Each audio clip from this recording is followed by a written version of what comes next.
everyone, and thank you for joining us today for this webinar hosted by Nextime with the support of Taipei Economic and Cultural Center, the Taiwan External Trade Development Council, which is TITRA, Invest India, CBRE, and in collaboration with OneHub Chennai. Nextime has been broadcasting a series of thought leadership webinars titled Diversify to Differentiate, Think India, Think Next.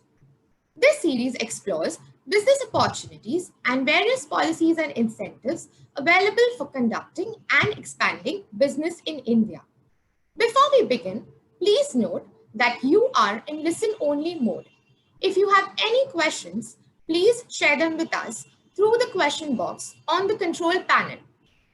We will address your queries towards the end of the webinar or in writing if time does not permit us to cover them during our broadcast today. Let me begin with a brief introduction of Nextime. Nextime is an award-winning, employee-owned global business advisory organization.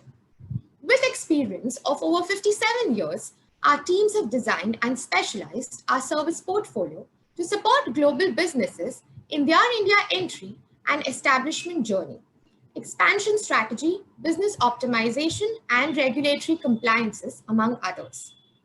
Nextime Greenfield team specialize in supporting companies to explore, establish, and expand their business operations in India. We provide end-to-end implementation and project management support for Greenfield setups. This spans across the phases of pre-investment support for Greenfield setups. This spans across the phases of pre-investment advisory, including market entry strategy, tax-efficient jurisdiction planning, holistic support during the setup phase, including incorporation, location planning, incentives, registrations, approvals, as well as other related services to ensure a smooth and successful setup. Nextime has been recognized with the Advisory Project of the Year award from the International Accounting Bulletin twice in the last 4 years. One of these relates to end-to-end Greenfield implementation support to one of the largest global technical textile manufacturers in the world for setting up manufacturing facility in India. We are also regular contributors to the World Bank's Ease of Doing Business survey. Our webinar today will be focused on the benefits of the APAC India Trade Corridor with an emphasis on Taiwan, India. India continues to showcase its attractiveness even during the pandemic.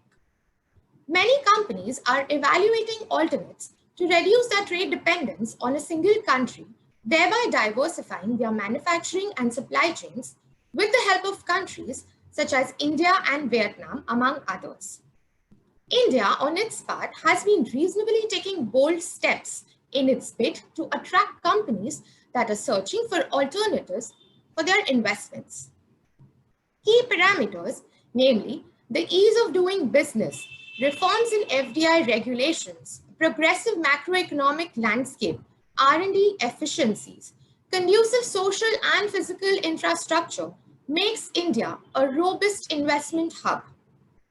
It is my pleasure to welcome all the speakers for the day today. His Excellency, Mr. Jason Su, the Economic Director of the Economic Division of the Taipei Economic and Cultural Center. Jason Su has been a renowned figure for Taiwan over several years. Jason has held many leadership positions throughout his career. He has worked with the Ministry of Economic Affairs in Taiwan as the Vice Economic Counselor. Jason has also been the Deputy Director of the Bilateral Trade Division, functioning under the Ministry of Economic Affairs. Taiwan, where he's worked extensively with foreign countries. His knowledge and understanding of markets, economics, and trade relationships will be invaluable when considering foreign markets for investment. Our next speaker, Mr. Kristen Lee, is the manager of Taipei World Trade Center, or TWTC's liaison office in Chennai, and has been working on promoting trade between India and Taiwan for over 5 years.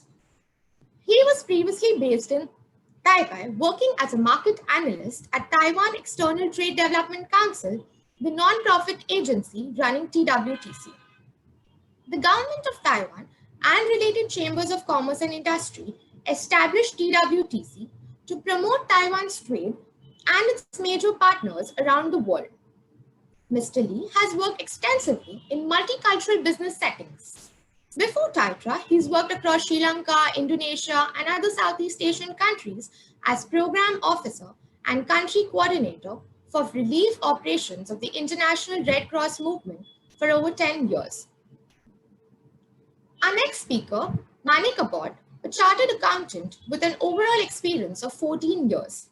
At Nextdyne, he spent over 11 years working across service lines, including transaction advisory, greenfield, accounting, and assurance. He has played a central role in building the greenfield and market research advisory vertical at Nextdyne. His work spans across the automotive, ITES, pharmaceutical, real estate, food and packaging, textile, and electronics industries. He has worked towards private and government land scouting, as well as obtaining industrial, labor, and commercial registrations.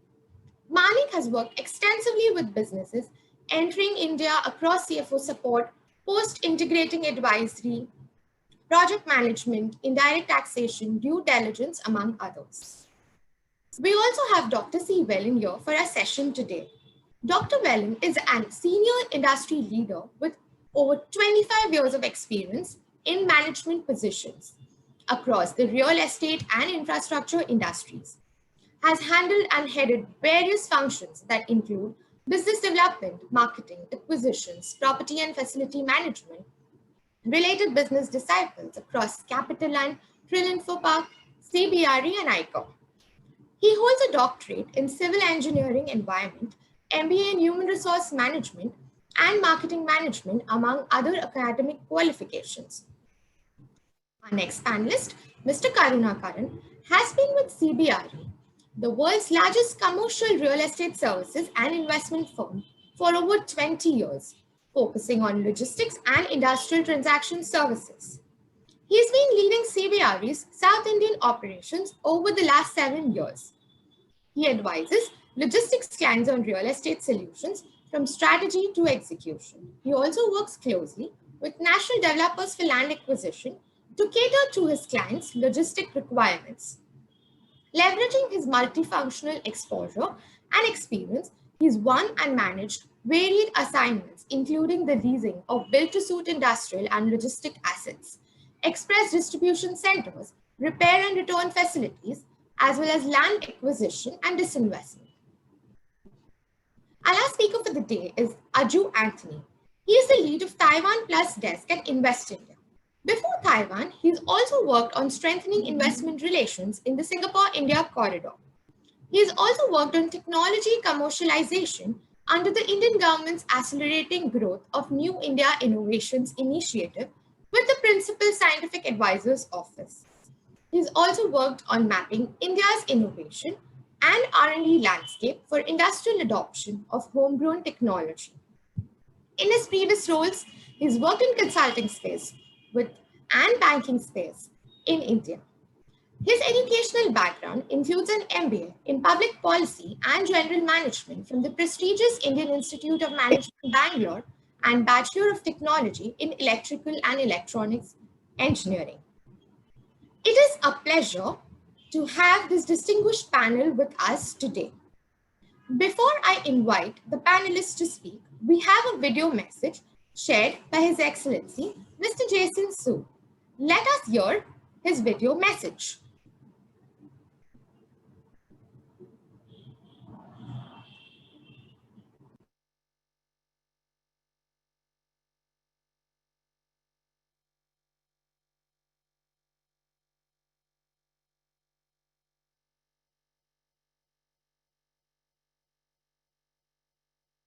Ladies and gentlemen, good morning everyone. Thank you for your invitation. Thank you, the CapitaLand Group, for organizing today's wonderful event. And I appreciate this opportunity to explore our partnership to next level by promoting the trade and investment and creating a strong industrial cooperation between India and Taiwan. Looking at the big picture of entire vibrant supply chain and a product line between India and Taiwan, we recognize that in terms of our industrial structure, Taiwan and India are very complementary. I can see the tremendous business opportunity and potential in our strategic cooperation. There's no doubt a win-win situation for India and Taiwan. We emerge if we reinforce our partnership in bilateral economic cooperation. Today, India and Taiwan are the strategic partner and alliance. Our commercial relationship is booming, both in trade and investment. We will continue to integrate dry trade in the global supply chain, deepen investment, and foster greater opportunity for our business. When you look at our bilateral trade, Taiwan and India are almost equally important to each other. The total value of two-way trade surged from $1 billion in 2000 to more than $7 billion in 2019. We are now more than 7 times our bilateral trade of just 2 decades ago. Still, there is room for more growth in trade, and I believe we must pursue the objective to ensure our strong, dynamic and fast-growing commercial relationship and support domestic improvement in manufacturing efficiency in Indian supply chain, made in India. And speaking of the investment in India, Taiwanese investment in India supports a significant amount of Indians' jobs and plays a major role in India's industrialization and digitalization objective. I believe in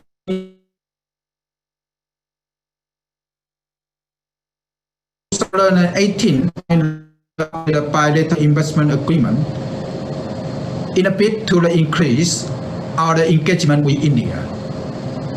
We can also do the more faster bilateral investment, particularly in global supply chain. The bottom line is we are looking to grow the investment from Taiwan into India. In a month early, India developed production linkage initiative to attract some Taiwanese investors for smartphone manufacturing. The PLI still attracts the investment worth more than $143 billion. Clearly, the India's investment, the climate is very strong. There is a very successful showcase for India to make a major investment to ensure its long-term competitiveness in electronic and ICT industries in global supply chain. Indeed, India is becoming a global hub for smartphone manufacturers and their supplier, attracting $1 billion in investment and thousands more jobs coming. Indians have been bigly pursuing advanced manufacturing initiative in ICT, machinery, auto parts, food processing, textile, and other high-value added products. Taiwanese business and stand ready to partner with India this exciting moment. As the India is moving, become a more digital-based economy. In addition, I would like to indicate the 97% of Taiwanese enterprise are small and medium enterprise. Their competitive advantage, including the rapid production to small volume, tailor-made and customized products, and specializing in the application of the ICT technologies. You have a reason to believe our industry will be able to collaborate effectively to boost our competitiveness in the global supply chain to each other. Taiwan operates a complete industrial chain and cluster that focus on the manufacturing intermediate products, most featured are the ICT. In technical innovation, R&D, and IPR protection, Taiwan have a world-class system and sound enforcement mechanism. Closer cooperation will be benefit Indian business and importantly help them to connect with supply chain in the world. To take advantage of our stronger foundation on the information and communication technology, Taiwan currently promotes smart manufacturing. We also focus on utilizing energy efficiently and smartly. The ultimate objective is to achieve the sustainable development through green production, green energy, such as solar, wind power, etc. We believe this is another opportunity for India to leverage its own stronger position to generate even more business. Today, our cooperation will be to build the sector cluster smartphone manufacturing in India. That will be made Indians more attractive to the electronic and telecom industries as the place for conducting their research and product development, especially with relocation in global supply chain. I believe many multinational manufacturers on the way to move their production capability to India, and is good news. We are training and investing more various and more cutting edge, the high value goods, service and solution than ever before. Therefore, Indian business have a larger opportunity of the service the business with Taiwan. The big elephant in the room is the service. Coincidentally, and service are the dominant in India and Taiwan economies, providing around 60% of the GDP.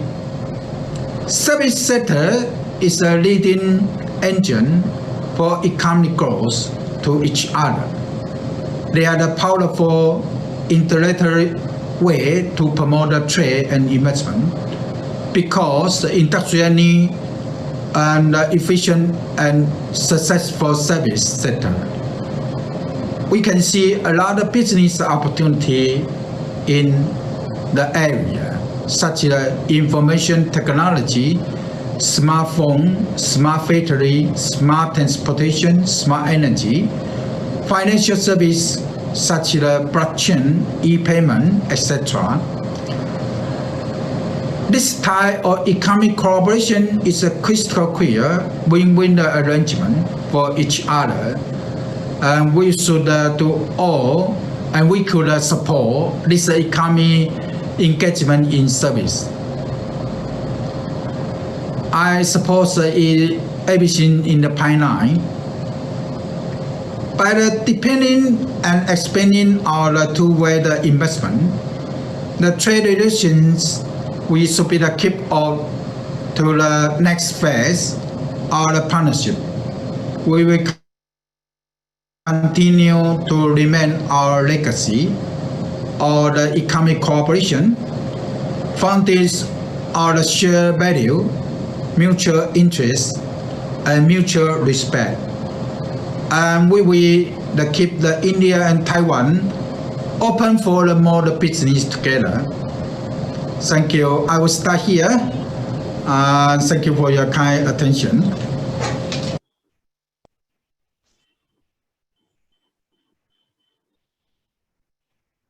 Thank you, Mr. Jason Su. Also, we would like to thank Taipei Economic and Cultural Center for sharing this. I would now like to invite Mr. Christian Lee from TITRA to share his insights on the Taiwanese business in India. Hello, everyone. Good morning. Thank you very much for attending this event. This is Christian Lee. I'm a manager of liaison office of Taipei World Trade Center here in Chennai. I would like to brief you about what we are providing our services here in India. Sorry.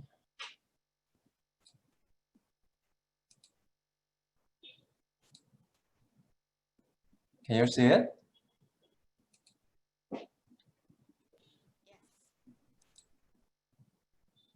Okay, this is our email address, chennai@taitra.org.tw, and our office number is 996-258-36861. As our executive director, Mr. Jason, has introduced greatly about a lot of the current situation and in Taiwan and bilateral relations between India and Taiwan, I will brief you about these small details of Taiwan itself. Taiwan is a country with a population of 2.34 crores of people. It's like the size of the population of the Australian people in the and the land area is 36,000 square kilometers. Square kilometers. It's similar to that sizes of Netherlands and Belgium. So in the as we are addressing the importance of the Taiwan's investment here in India, we have unique advantages such as that we have these advantages like and our services. Our service, this Taiwan External Trade Development Council is the Taiwan's trade promotion organization. We have two sister organizations, namely the Taipei World Trade Center and the Taiwan Trade Center. We were founded on in the 1970, and with people like me, and they are 1,300. And we have 5 local offices in Taiwan and 63 offices around the world.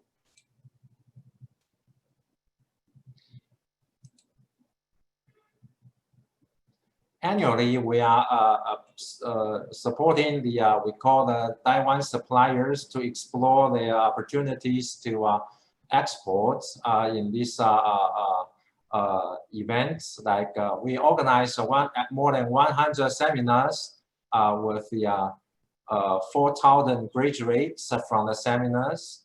And annually, Taipei World Trade Center organized more than 40 international trade shows and the 300 trade promotion events, and more than 270,000 international visitors and buyers last year to Taipei and Taichung and Kaohsiung.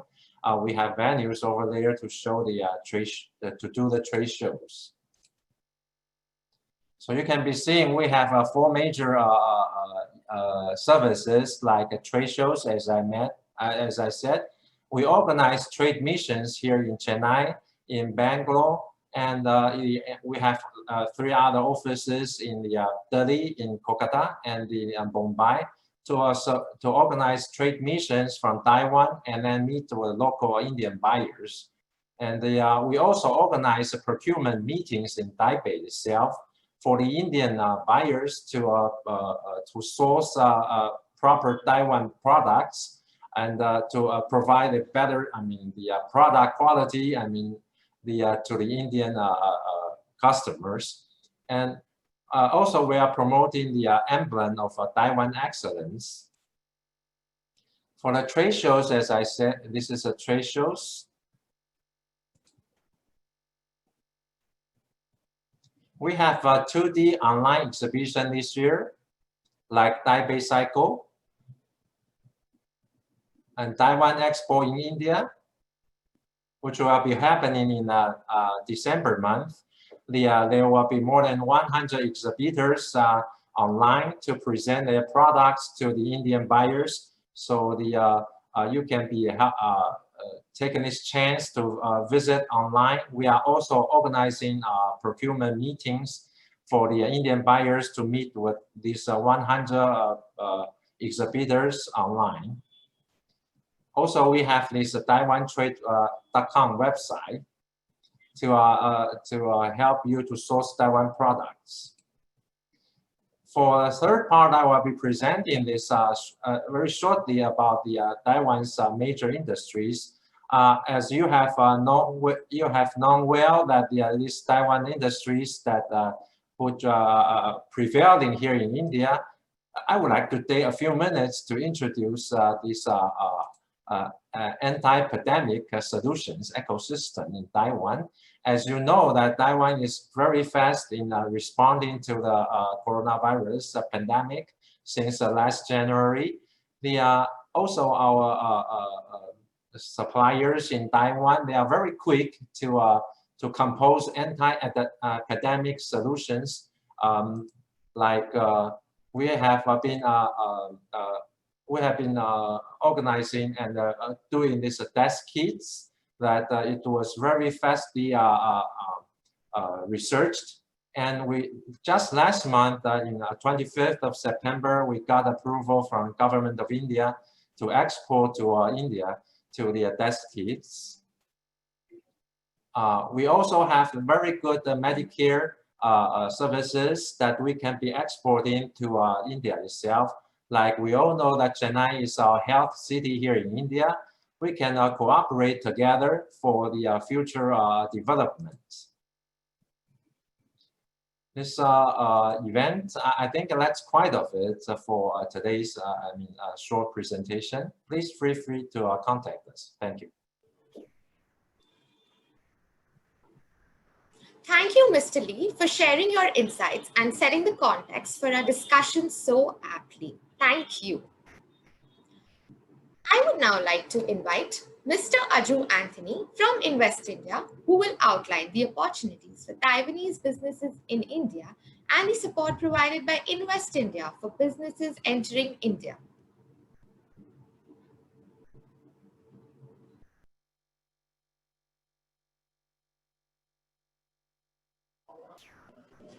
Thank you, Pooja. I think that was a very wonderful introduction that you gave of me. I don't think even I can write my resume as good as you had basically done my introduction for.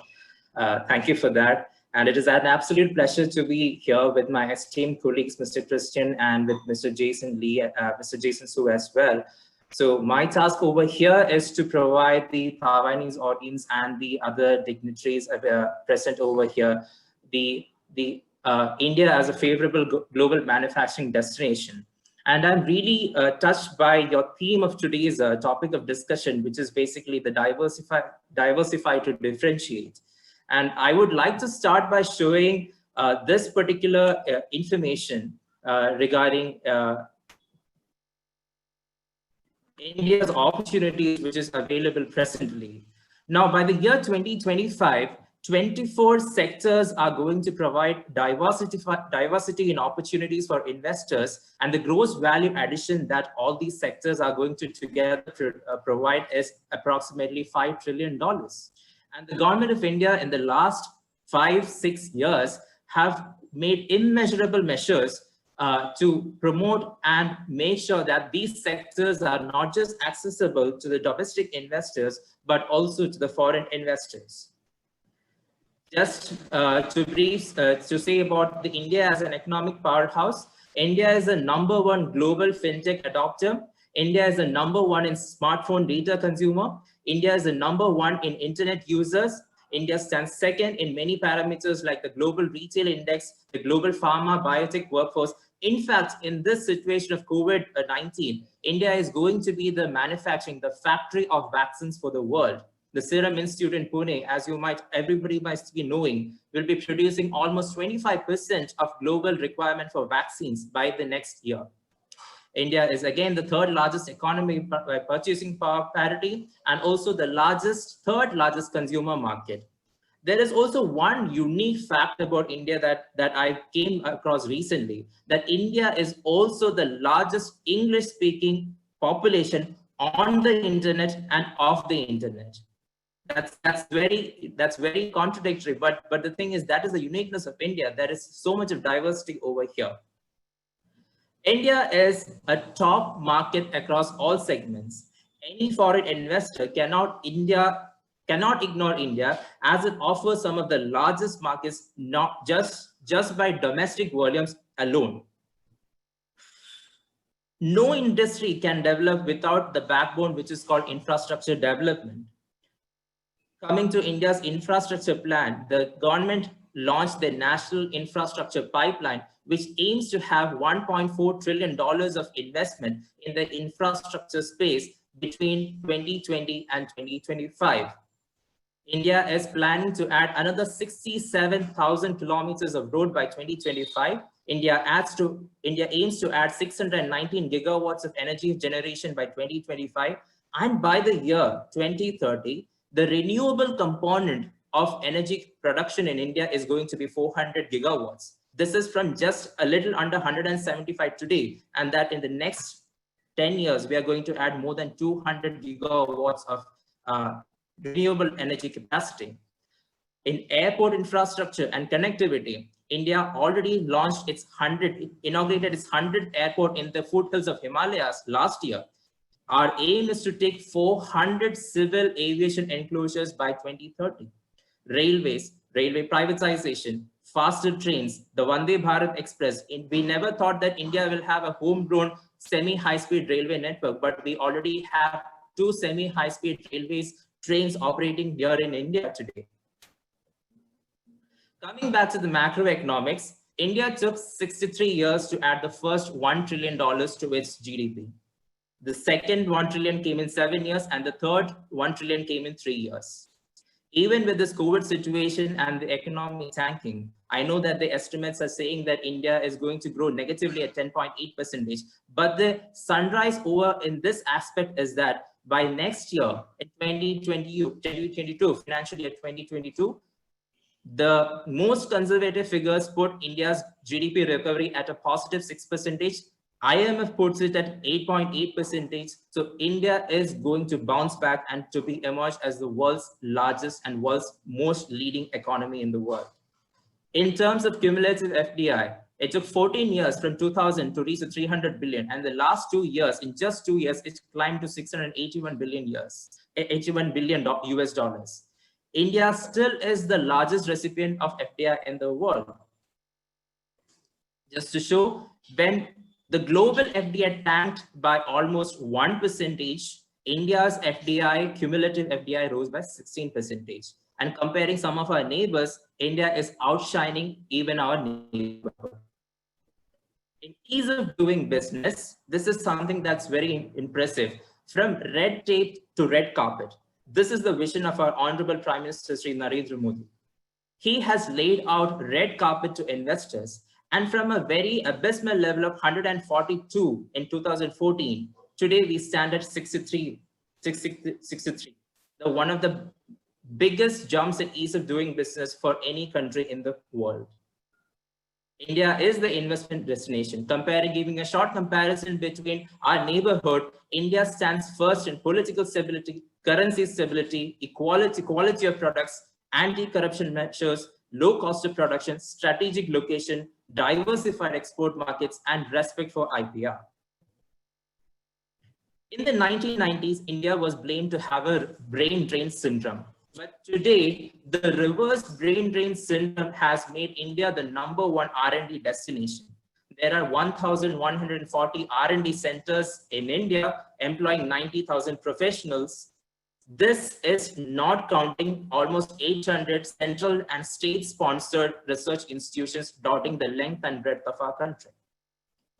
Recent policy changes and government initiatives, like I said, from red tapeism to red carpet welcome to investors, the government has been proactive in reforming and transforming and performing.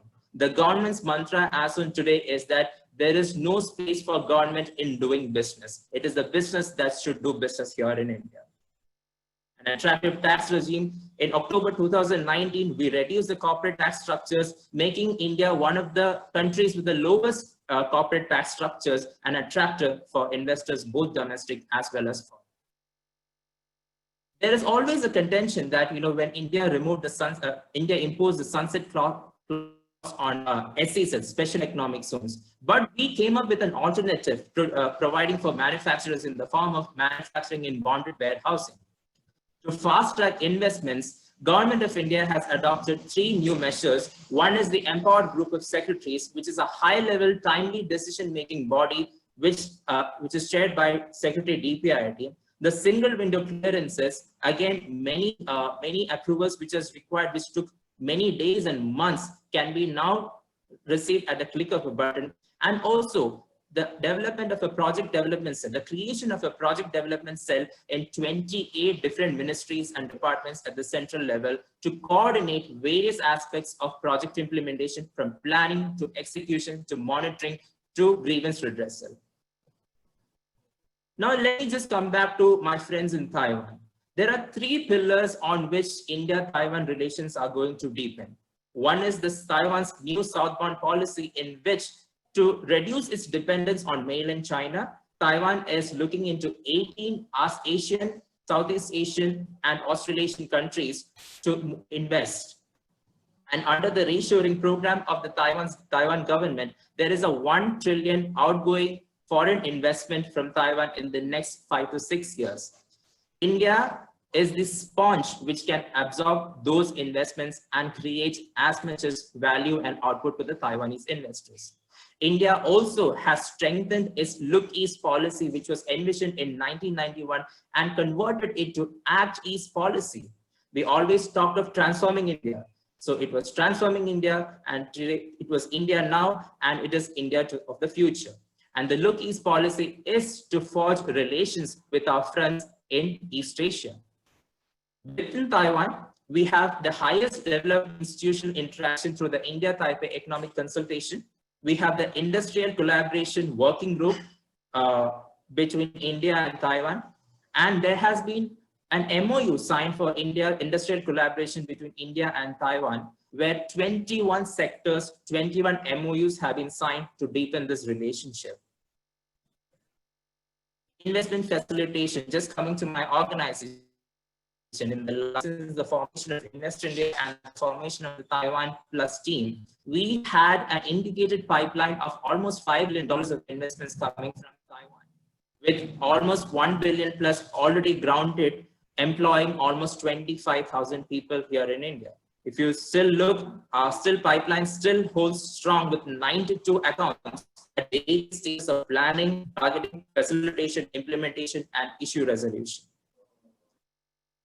There is a uniqueness to how Taiwanese are doing business here in India. Unlike the other East Asian economies where they want to create industrial clusters organically, Taiwanese clusters form in India very organically, and there are 160 plus companies here in India spread all across India, providing huge amounts of investments and adding to the gross value addition for India's GDP. if again, coming back to the diversify to differentiate, look at the number of business requests we have received. We have received almost 70 plus queries in the last 2 years, 2.5 years. And if you see, there are almost 16 sectors which are basically coming and asking for business requests, business advisory, policy resolution, things like that. Which means that there is a huge momentum. There is a natural alignment between Taiwan and India to do business and invest more and create employment and create opportunities for both. Now, just to speak about the areas of collaboration, automobile and automobile components.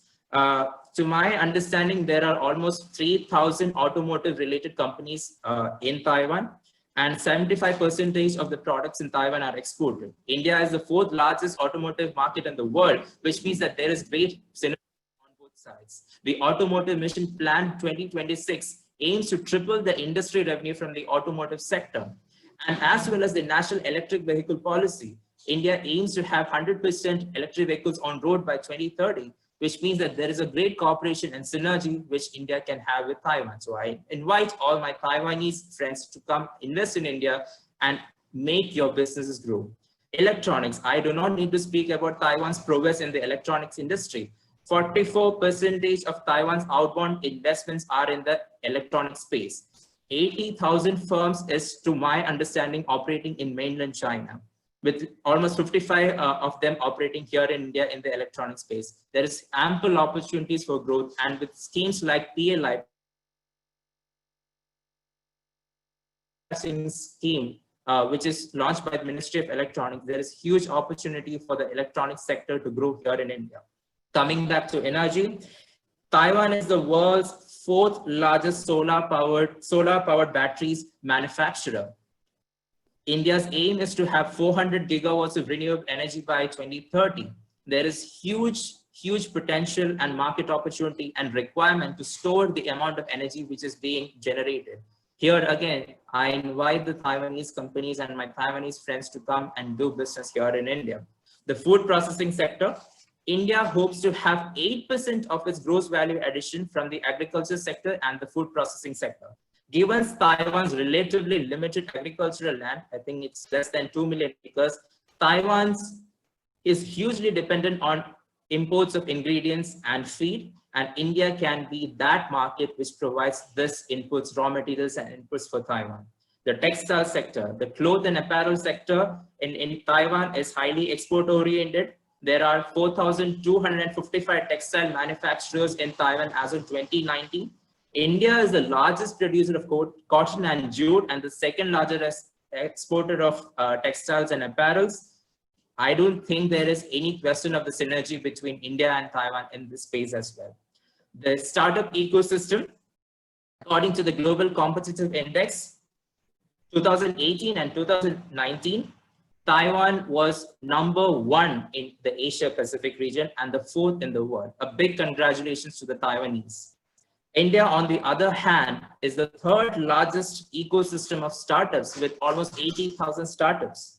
This provides avenues for synergy in bringing the brains and entrepreneurship from both sides, and we can only benefit mutually, and we can only give these benefits out to the world. Medical devices, India is among the top 20 markets for medical devices, with its market size going to reach $50 billion by 2025. Taiwan is a leading provider of medical devices and healthcare services. In fact, I must congratulate the Taiwan government and the Taiwan delegation that during the COVID pandemic, Taiwan was one of the most resilient countries to the COVID pandemic. In fact, when the entire world was crippling under the COVID pandemic, Taiwan launched what is called as Taiwan Can Help. And I had been interacting with TITRA, and my TITRA friends have told me that they trained almost 40,000 medical professionals in India during the early stages of the global pandemic outbreak. 40,000 medical professionals trained by Taiwan. See, the opportunities are huge for Taiwan. Then the last sector that I want to focus is the metallurgical industries. I just want to expand this also by incorporating the capital goods sector as well. Taiwan is the 4th largest exporter of machine tools and machine tool components, the 13th largest steel exporter, and one of the largest exporters and manufacturers of robotic and automation parts in the industrial ecosystem. India is the second largest steel country in the world, and also one of the largest exporters in the world. And with the national investment and manufacturing zone coming up, almost 5,000 acres have been earmarked to attract $1 trillion of investment into India.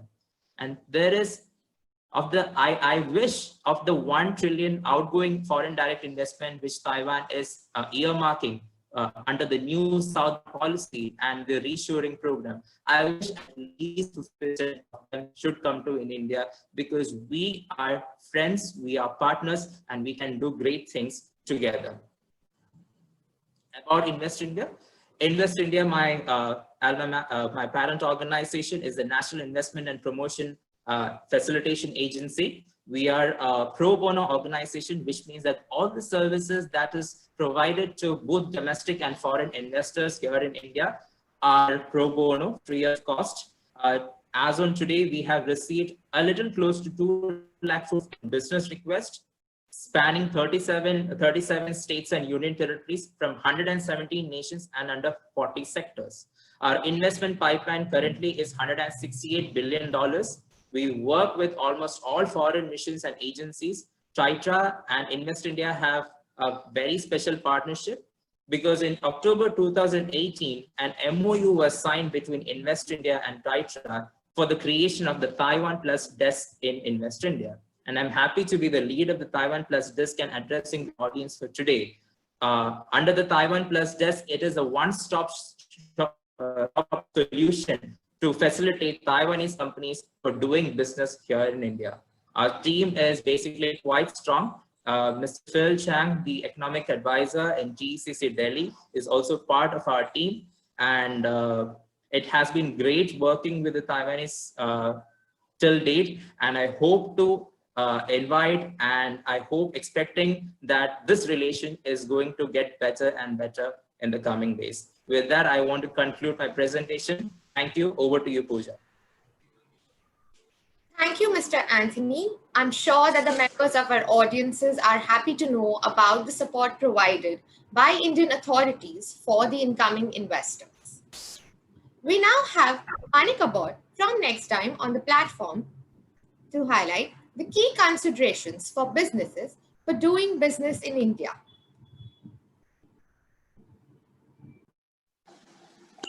Thank you, Pooja. Good morning, good afternoon to you all.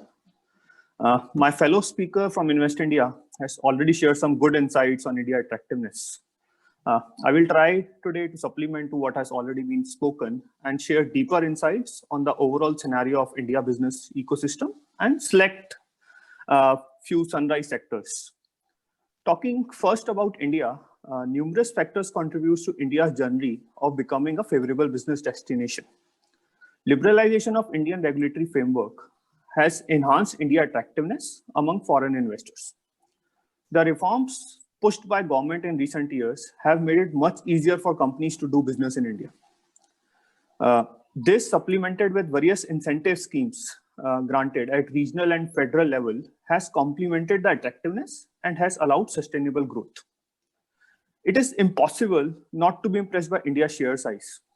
It firmly stands as the 5th largest and one of the fastest growing economies in the world.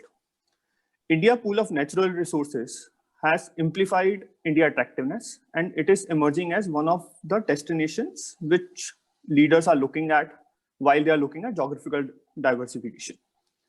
Additionally, India offers a highly proficient human capital base of over 600 million that is recognized for its skills and knowledge.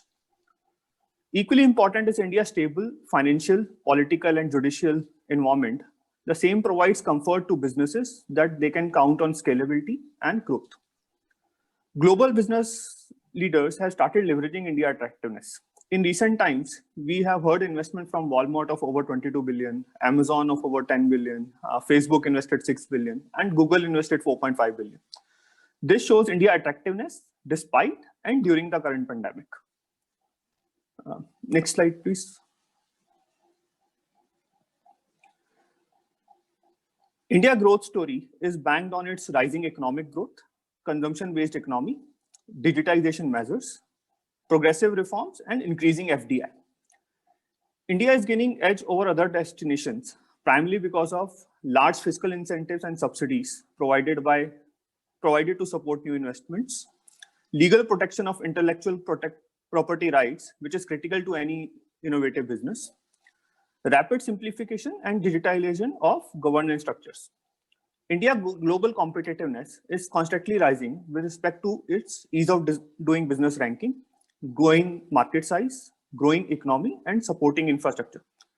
The faith has been reflected in the form of numerous Fortune 500 companies setting up their innovation centers in India. The improving ecosystem has also seen growth of startups in India, which Aju also mentioned. We have close to 8 unicorns currently present in India.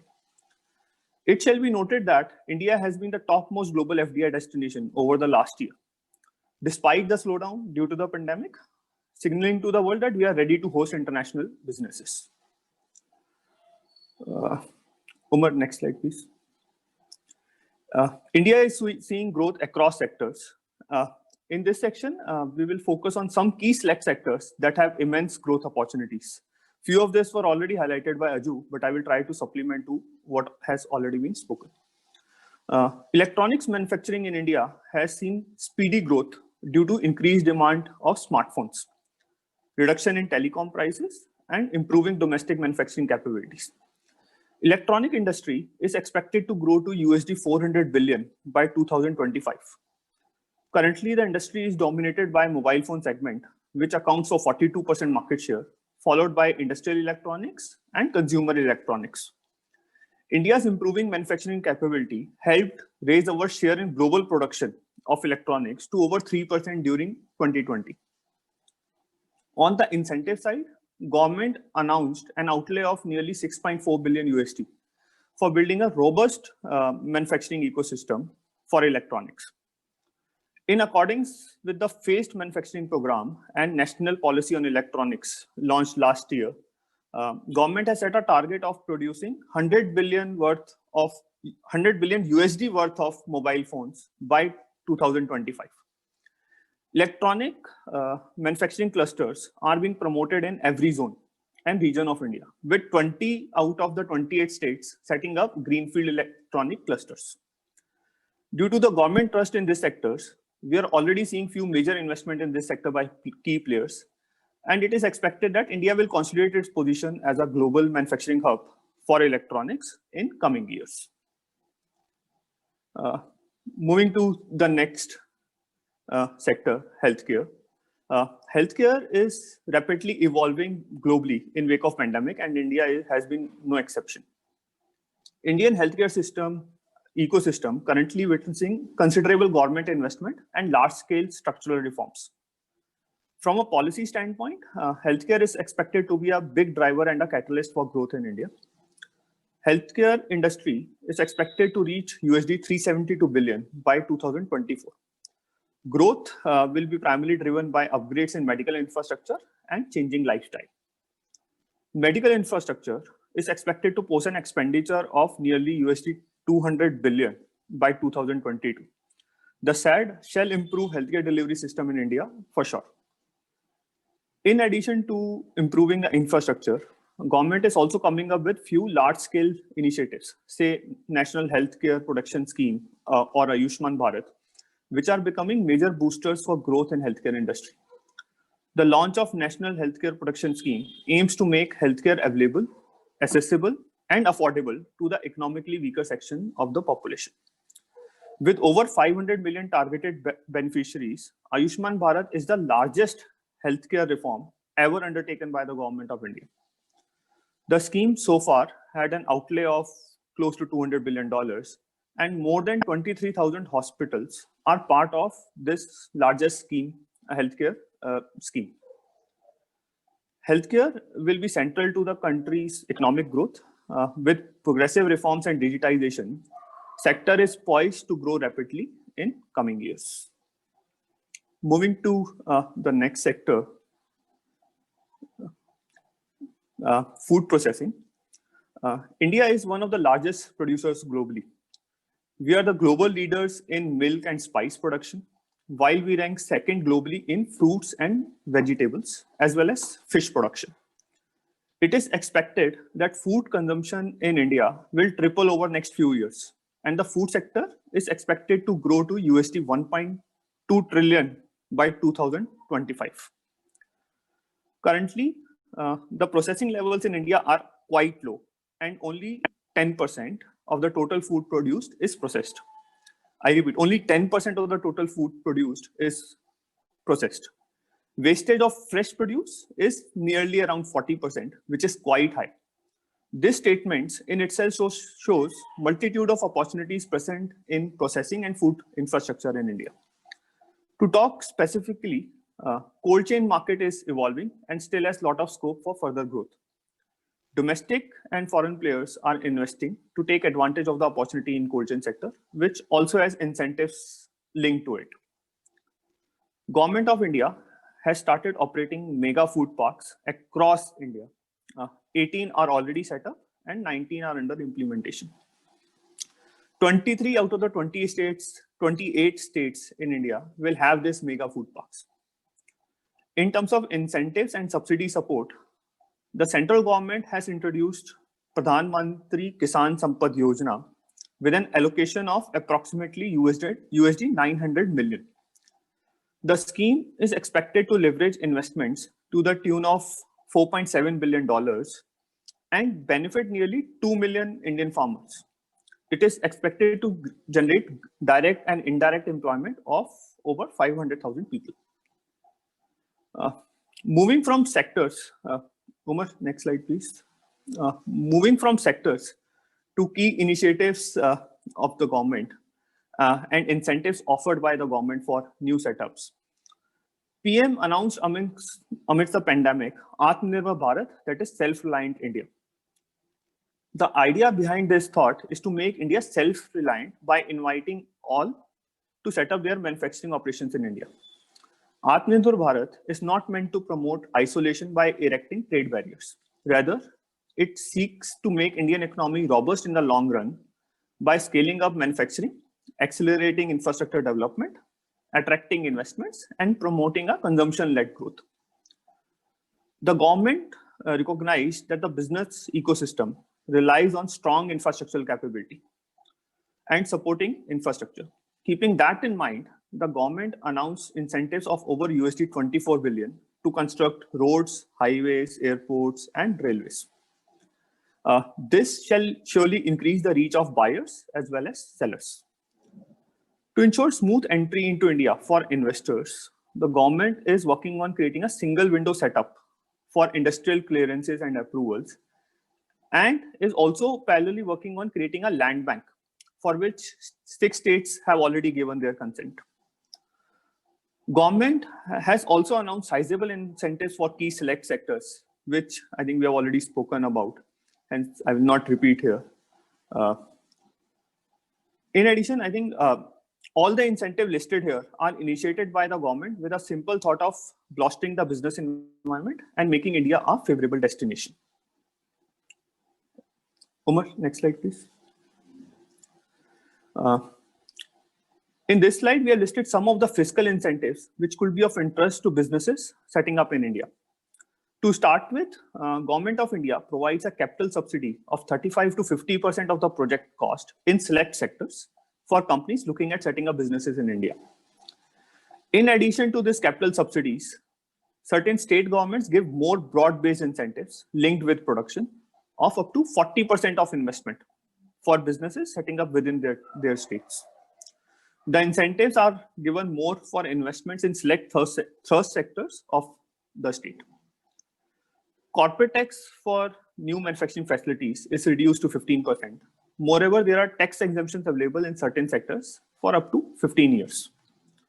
Incentives are also available in form of relaxation of import duties as well as export incentives. All this lowers the tax burden and also enhances India's global competitiveness.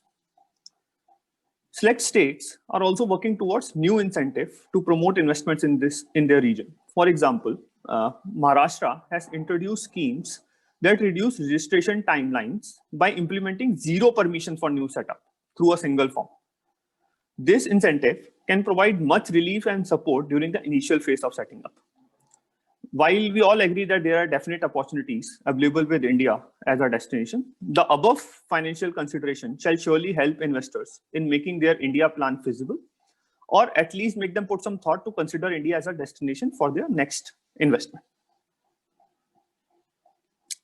Umar. Till now, we have spoken about India attractiveness. Equally important is making an entry into India and initiating business. Any foreign investor looking at doing business in India can look at different forms of entity options available and select the most suitable option based on its needs. In case business needs suggest to set up an entity in India, a foreign investor can set up a wholly owned subsidiary or a limited liability partnership, or identify a local Indian partner to incorporate a JV company. The investor can also incorporate a foreign company in the form of a branch office, a license office, or a project office as per his needs. We'll deep down more into different form of entities. Umar, next slide, please. In case of a private company, a minimum of 2 shareholders and 2 directors is required, of which 1 should be a resident director. Very similar to private limited company, in case of a limited liability partnership too, a minimum of 2 designated partners are required, of which 1 should be resident. Limited liability partnership is a new form of entity structure which provides benefits of both partnership firm as well as a limited company, and is fast gaining attraction among FDI. In both these structures, there are no restrictions on conducting any form of operation, of course, subject to the overall regulations relating to the FDI. In contrast, license office or a branch office can be established for defined purpose only. Further, as this form of entities are funded by head office liability is unlimited. Umar, next slide, please. Okay. Talking about tax regime in India, on the direct tax front, India has a federal tax regime, wherein federal government levies tax on the income earned during the financial year, and financial year is considered from April to March.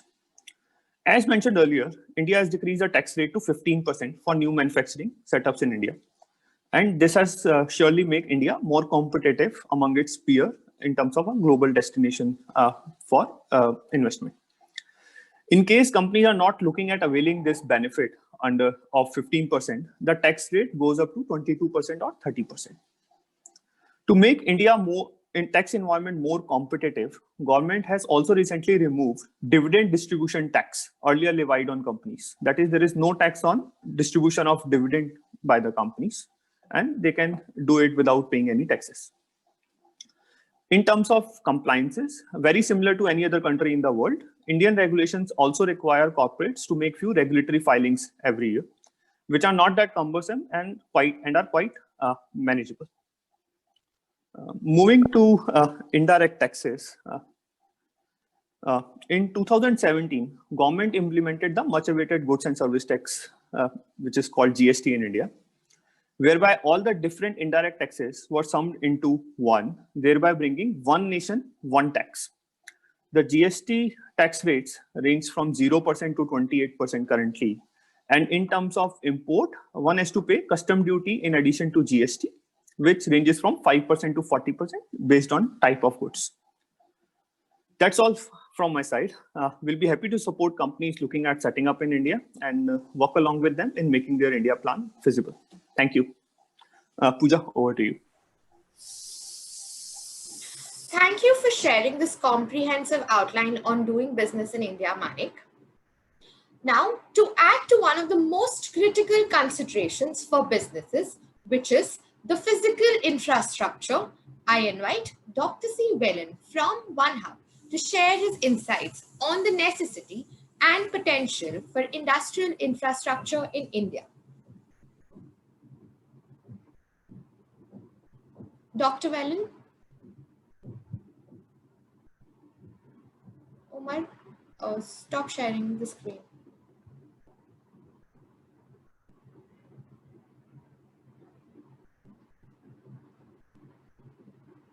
Dr. Whelan?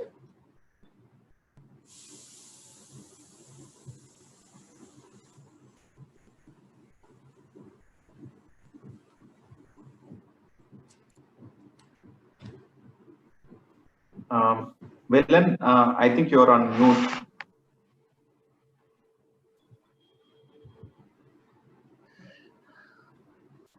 Hi everyone, very good afternoon. Am I audible now? Yes. Thank you very much. Sorry for this bit of inconvenience. Anup, can you please share the slide if you don't mind? Some challenge in my back. Yeah, sure. Somebody else is sharing, so you will have to stop sharing so that I can share. I'll do that. Yeah, can you please share quickly? Yeah, thank you very much. In any case, just before he shares, I'll just get on to that discussion. It was very nice interaction, briefing by His Excellency, followed by Taitra and Aju, as well as Manik.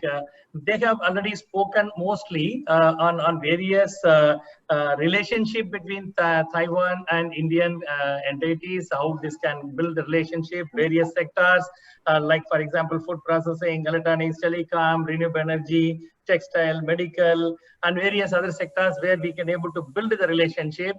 And also we can able to do a lot of what is that the government of India providing that fiscal incentives and various facilities, which Manju also Manik also spoke little elaboratively, which is very informative. Having said that, I will also just connect our discussion with respect to that topic allocated for us, industrial infrastructure in India. Being the developer of the kind of infrastructure, industrial infrastructure, commercial infrastructure in India and various other countries headquartered in Singapore capital land, we want to touch it upon quickly on various sectors we are in, and then get on to this subject, please. Next slide, please. So that we are capital land in various sectors. You know the last line. We are into commercial, retail, business park, industrial logistics, urban development, and various other sectors. And we are in Asia's largest real estate providers actually for the business. So on that background, quickly we'll get on to the subject. Next slide.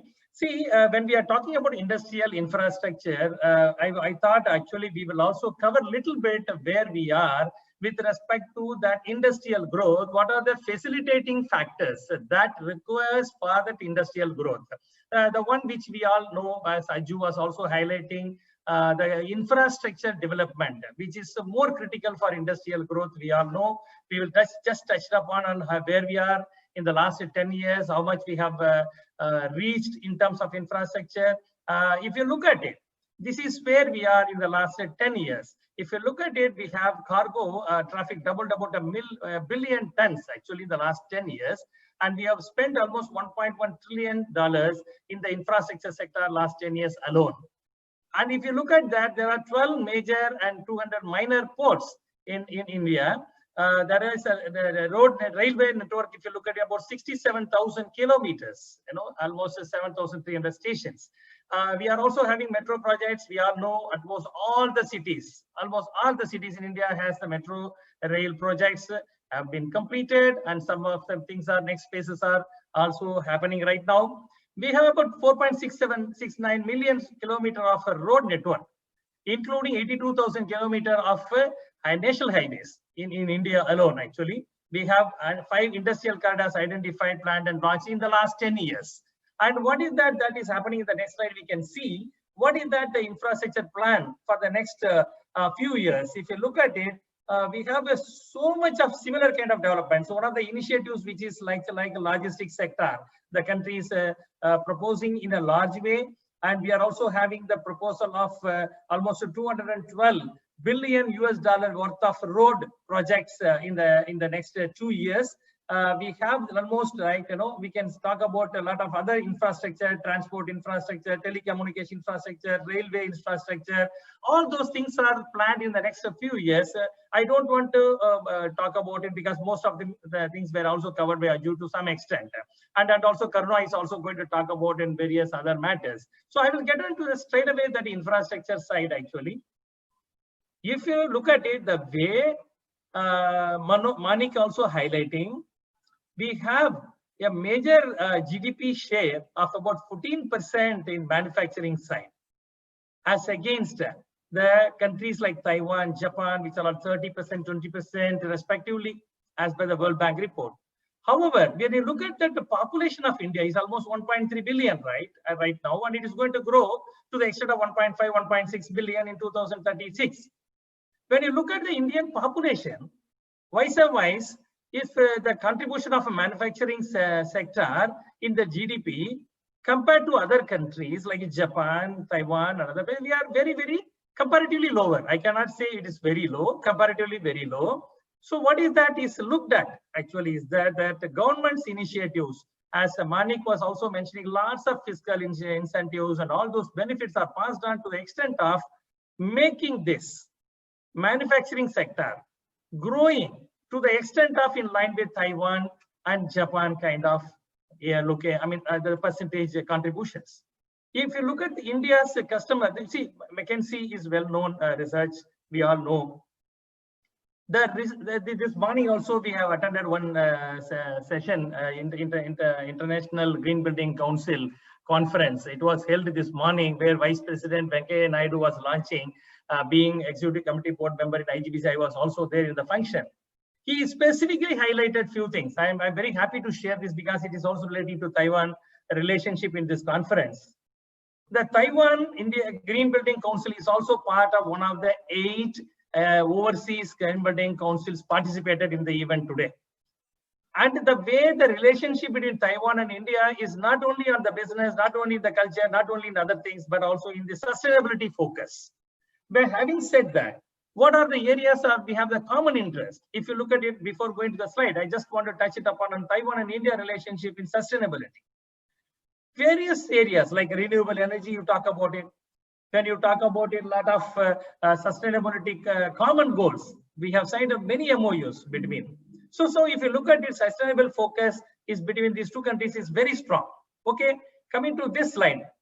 When the government is looking at providing infrastructure such as road, rail, seaport, airport, and all other things, including some of that locations, we are also having the government supporting creating industrial,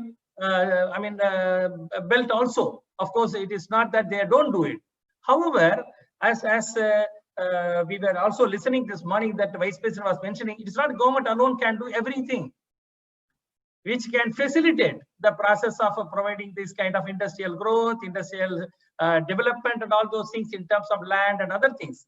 However, every investment cannot be put in by the government alone, wherein the companies like CapitaLand, various private sectors have to join hands with the government initiatives of focus and develop industrial sector. Now I'm coming to that course topic, what we have been allocated today, industrial infrastructure.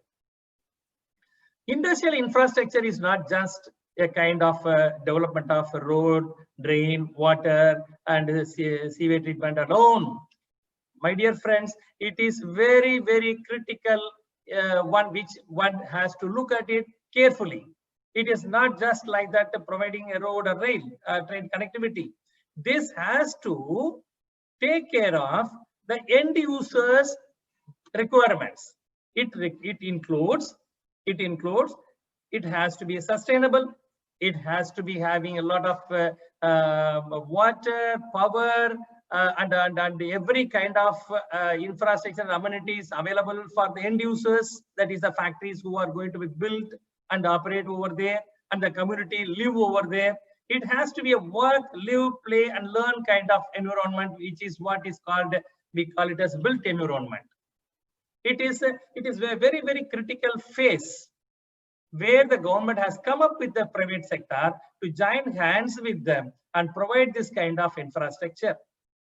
In this call this morning, when we were having this session on the Indian Green Building Council, one of the specific topic which has come, which is basically called, you have to nurture, you have to create the culture, and which will be provide the future. That was a statement made by the Vice President. What it means, we have to nurture the habit of creating an environment, industrial belt, industrial corridor, industrial campus, in such a way it has sustainable focus, It has work, live, entertain, and learn kind of campus environment. You have to create that. That kind of nurturing has to happen wherever we develop such kind of campuses, which will become a culture. When you are creating such kind, that is what CapitaLand is looking at it always. Wherever we have been providing our not necessarily manufacturing facilities, but also commercial facilities, but also you can call it as a retail facilities, manufacturing, logistics, anything you can take it up. There will be a kind of a culture which is put into place. One, it has to be sustainable. Like for example, as His Excellency was highlighting, actually 2030, we all, India, Taiwan, Singapore, various 158 countries have signed up that is Geneva Convention in terms of the managing this sustainability, reducing the carbon footprint, embedded carbon, you can call anything. All those initiatives which has to be put in place, because as an organization coming from Taiwan or Japan or China, wherever they are, they look at one of the main criteria when you are developing the infrastructure for industrial development, that has to be a sustainable built environment. This is one of the interesting things then that will be only providing the future for the industries. Coming to quickly about one particular project as a case study, we just want to highlight in Chennai what we have CapitaLand developed, which is called One Hub Chennai, which is about 1,250 acres of industrial park. It is located almost 50 kilometers in the CBD, and it is located excellent corridor, which is called IT corridor of Chennai, which is located. We have the plug and play infrastructure, excellent social infrastructure, which is also now getting certified as, it is a green township by the Indian Green Building Council in the near future. We have just progressed very far for achieving that particular goal. It is also walk to work concept. We have in this part the industrial zone, residential zone, entertainment zone. We have also institutional zone and various zones. If you look at it in this campus, it is not just like that we created the infrastructure like that. We have also brought those kind of institutions. For example, education institution, we have one of the world class, equivalent to Harvard kind of institution coming up, for which that recently the foundation stone was also laid by the Chief Minister of Tamil Nadu and the institution people. They already started the construction. If you look at industrial park, we have almost 7 industries operating out of this campus. See, the facilities, entertainment, residential, everything is in this campus. What I am trying to say is, when you are talking about your integrated township or integrated manufacturing township, you need to have all those facilities, amenities are also put in place.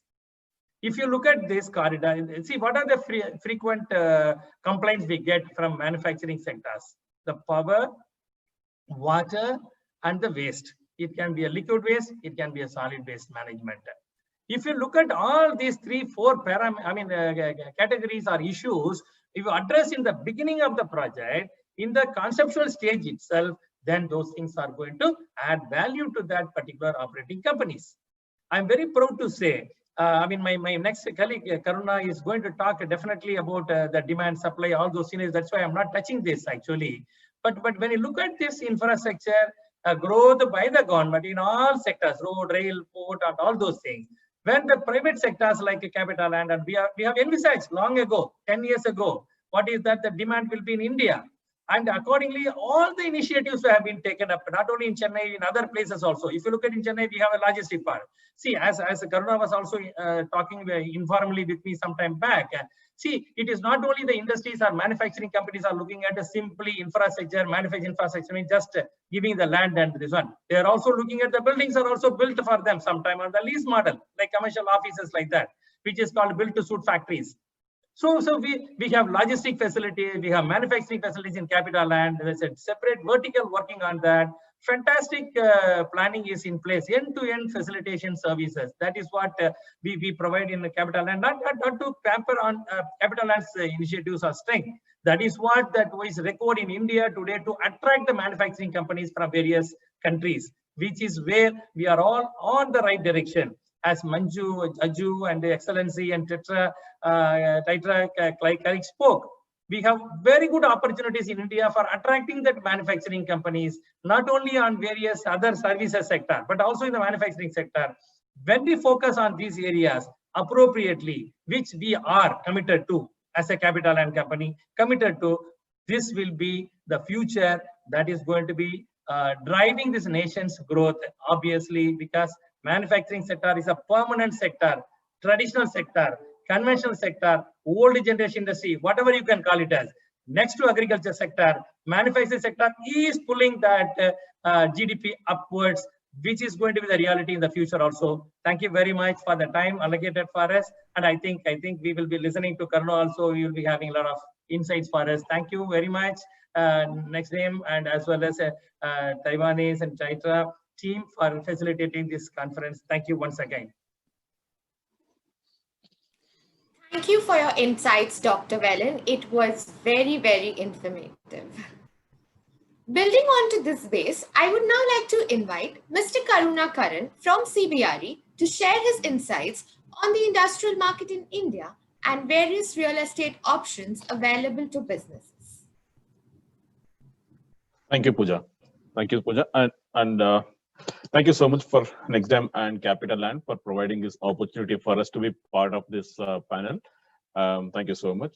I'll just break it into two parts. One is from the advisory side, how do we come into the picture, as CBRE is one of the CBRE is the largest industrial advisory firm in the country. And also I'll just give a quick overview on the industrial market in India, what's happening from the demand supply side, as Mr. Vellon also mentioned. So starting from the advisory side, where CBRE comes into the picture, as one of our objective is also to see how we can attract the investment towards industries in India.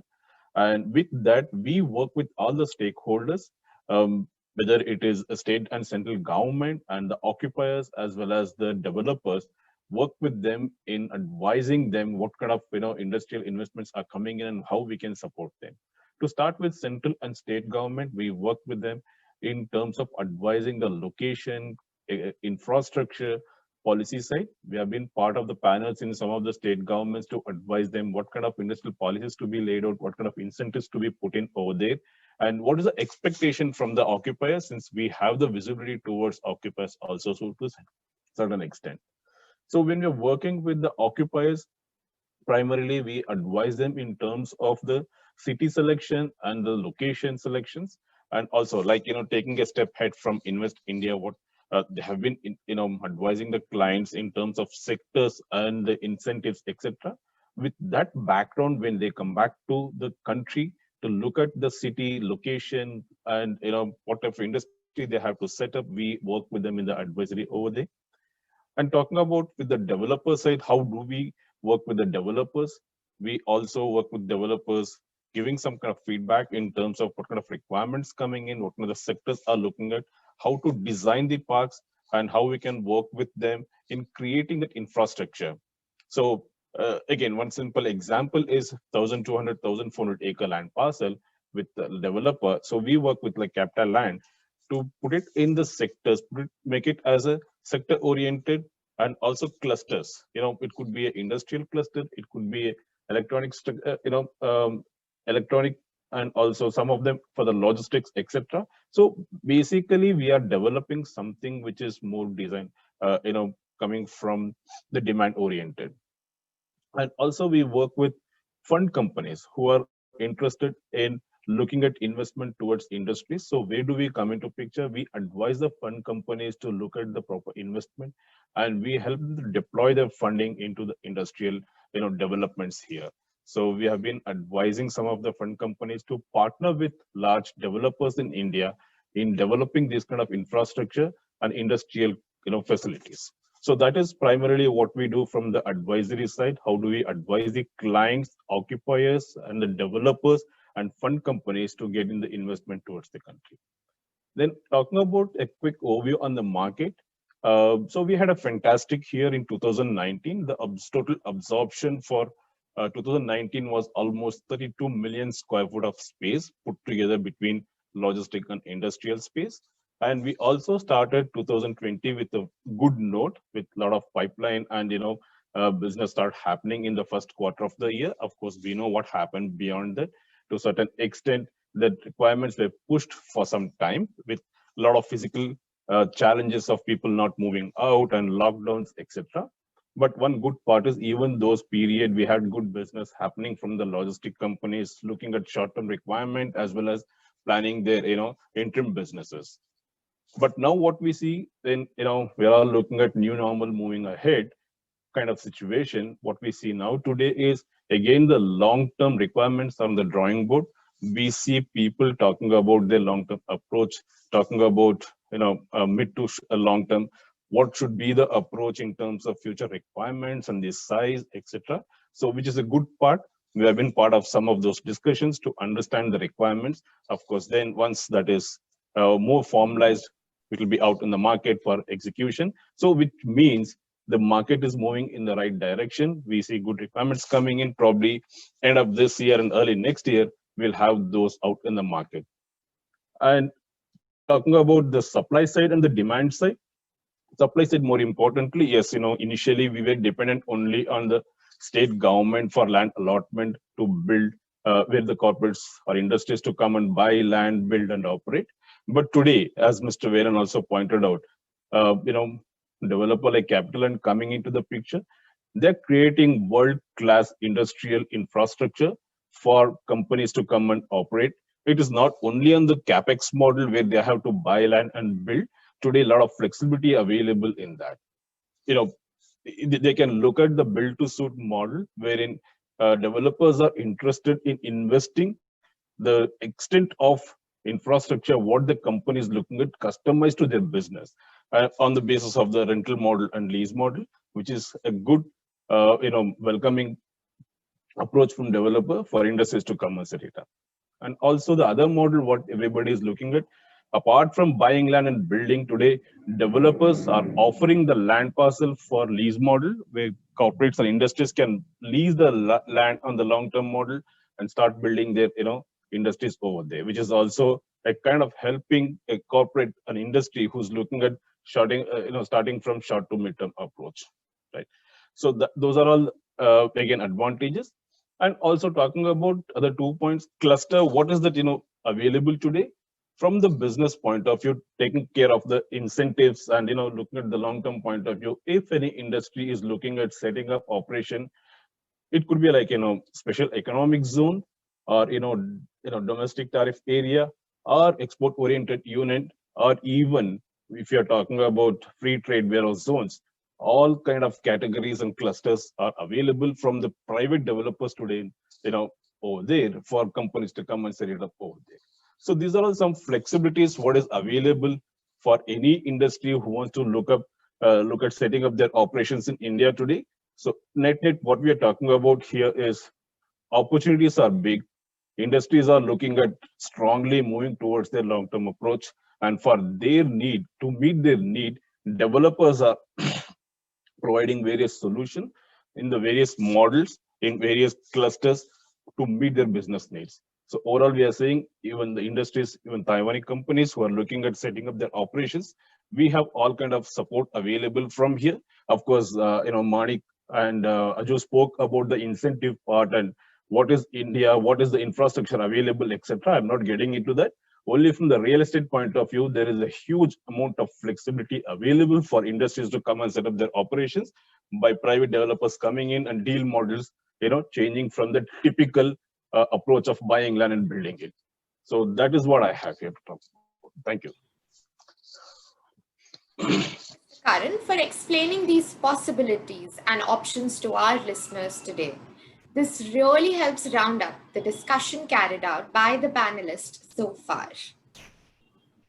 We are now opening up the interactive question and answer session for today, as we have received a couple of questions in the Q&A box. Please do enter any questions you have for our panelists in the question box on your screen, and we will try to address as many as them possible. I would now like to invite Mr. Rohini Pathi from OneHub to lead the Q&A discussion. Thank you very much, Pooja. Well, we have interesting questions lined up from the audience. So without much delay, let me start with the first question. So here we go. What are the business sustainable factors that facility managers should take care in post-COVID situation? I would request Dr. Veeran to address this question.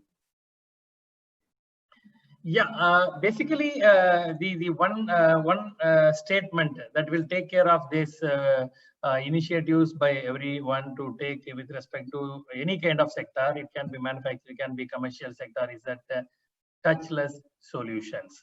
In fact, if you ask me, any kind of campus today, people are more concerned about having that contact with the physical contact with either human being or with from entry to their workplace and return.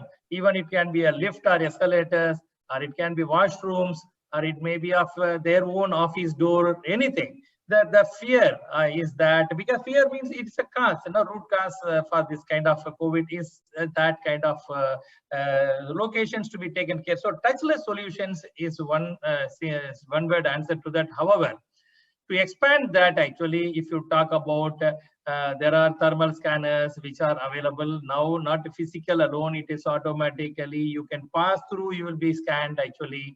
Then you have that lift and other things touchless. You have a 3D or a virtual display of that car panel. You don't have to touch that. You can just show the finger, it will operate to that particular floor, or foot operative mechanisms. Even there are certain systems available which is giving a coating. No need to worry about even by mistake you touch that the wall or side panel of the car or something. There is a coating available today which is infection resistant coating or something like that. So many things are available. Even when you go to the wash basins in the washrooms, you have either coating or sensor based or foot operative systems available today. So those are the initiatives which we are coming up. Even as a developer, we are first step, what we are taking up is that to remove the fear from the anxiety from the minds of the workforce or the clients. So that is one thing which is the answer, simple answer to that. Touchless solutions to manage the operations. Yes. Thank you, Dr. Will, and I'm sure I think you would have implemented all this in your parks as such. Yes. Yes. So the next question is to Mr. Christian Lee. Apart from electronics, what are the other core industries from Taiwan that may look at India as a market? Thank you very much. It's a very good question. Let me share the rest of part of our. Oh, we cannot start sharing. Okay. Is there anyone who is sharing screen? Is, Anup? Okay. Or you can even read it out. Yeah, it is there. Oh, sorry. Wait.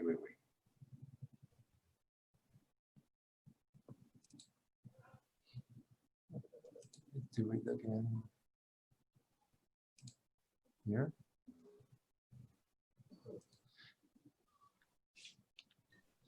For the parts that we would like to look at the Indian market is number one is machinery.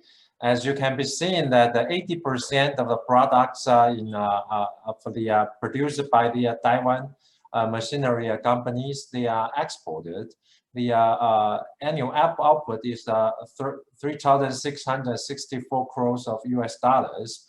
The machine tools we look at the Indian market includes woodworking, the textile work machinery, plastic and rubber, and shoemaking machines.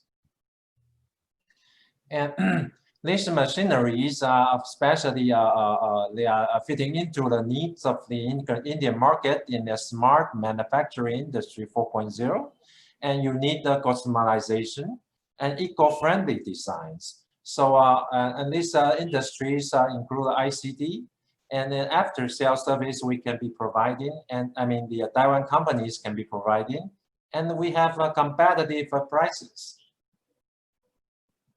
The second in the market that the Taiwan companies look into India is the auto parts.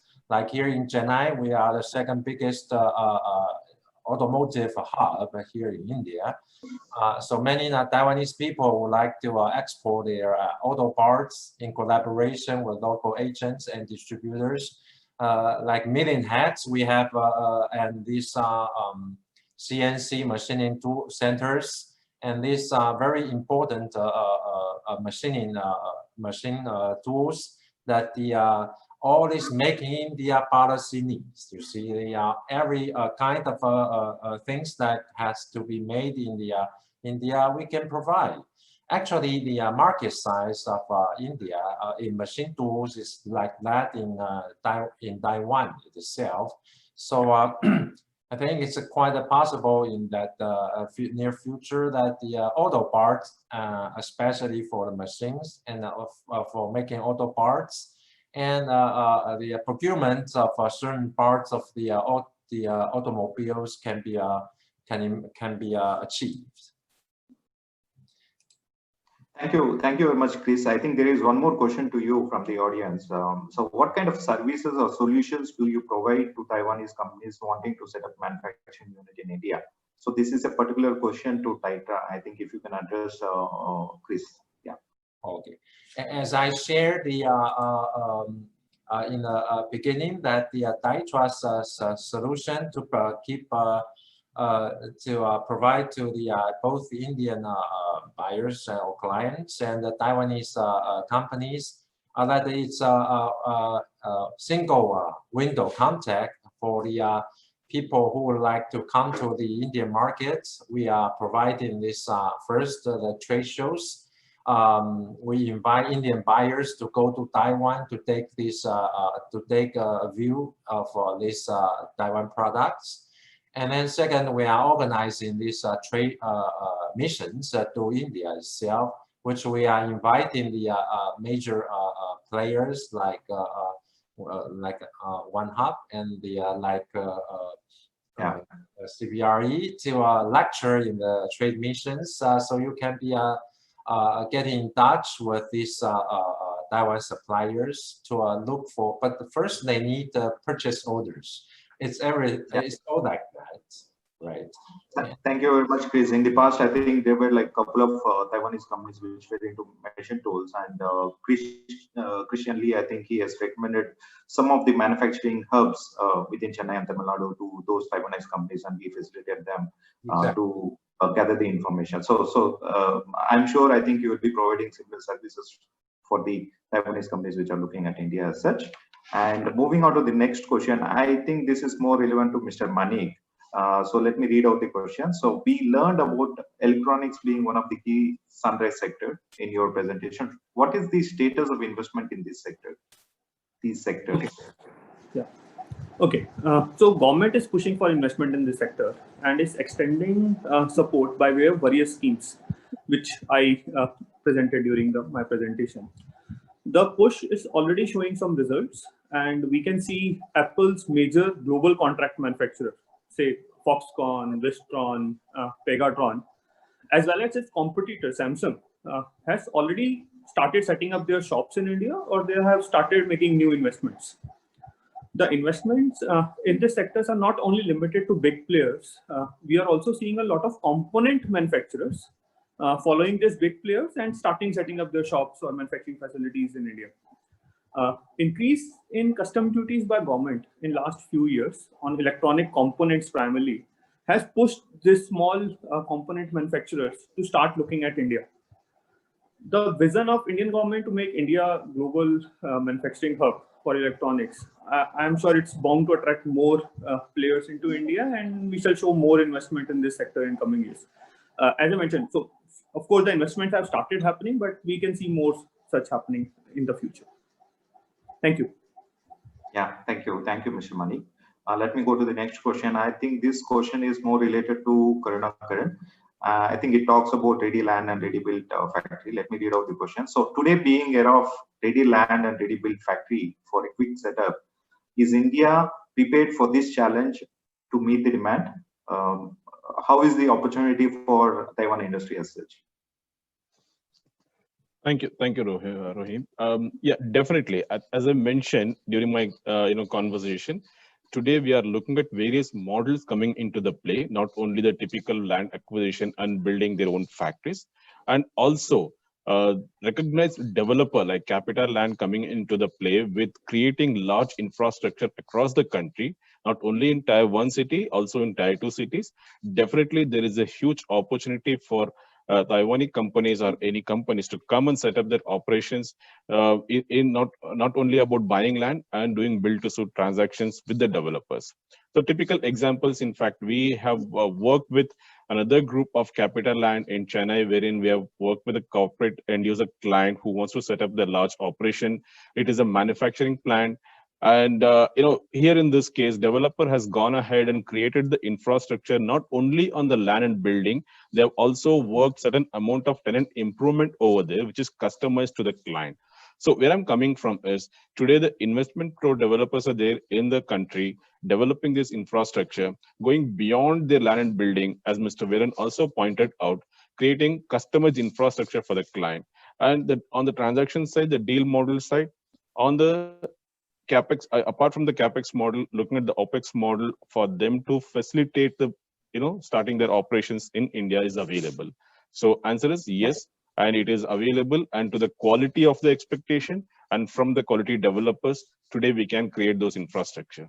Again, the big plus is the companies are not dependent only on the state government infrastructure today, that the private developers are also creating equal amount of good infrastructure to attract this investment in the country today. Thank you very much, Karunakaran. So just to add to whatever you said right now, so as a developer, I think we don't restrict ourselves to pure infrastructure provider as such.